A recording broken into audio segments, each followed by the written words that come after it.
There's one season each year that we all look forward to the most. We spend lots of money, decorate our houses, even move the dial on the radio. That's right, it's Christmas. I absolutely love it. But here's the thing. This picture of Christmas is not at all what the first Christmas actually looked like. Think of your favorite Christmas smells, the warmth of the fire, the joy of seeing the Christmas classics on TV. None of these were present at the very first Christmas.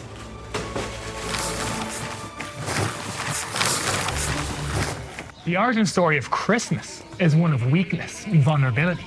God, in the form of a helpless baby, lying in a wooden trough intended for animal feed.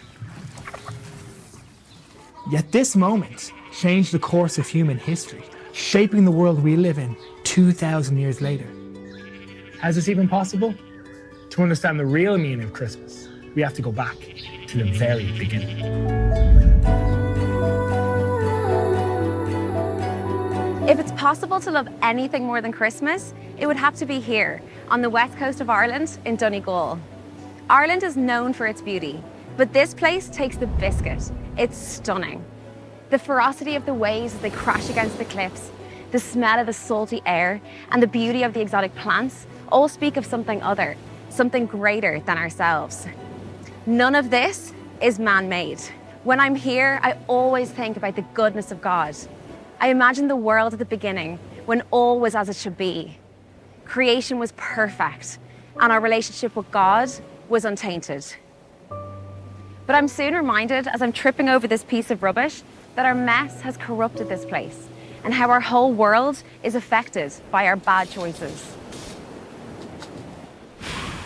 In the story of creation, we meet the serpent, the one who put doubt into the minds of God's first people, Adam and Eve.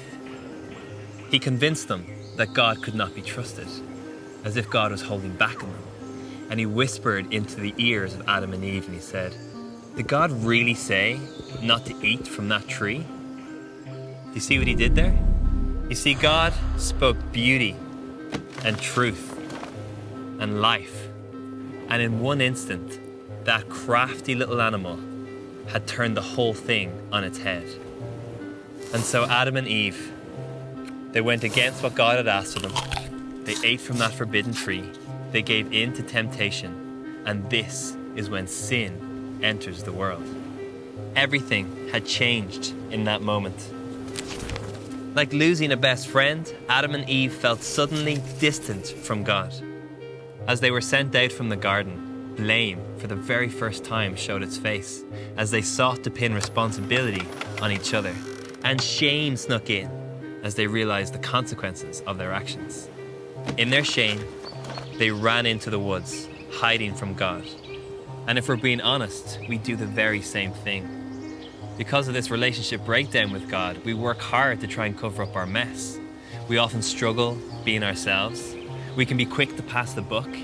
And we live with companions that we wish we never had, like jealousy, envy, pride.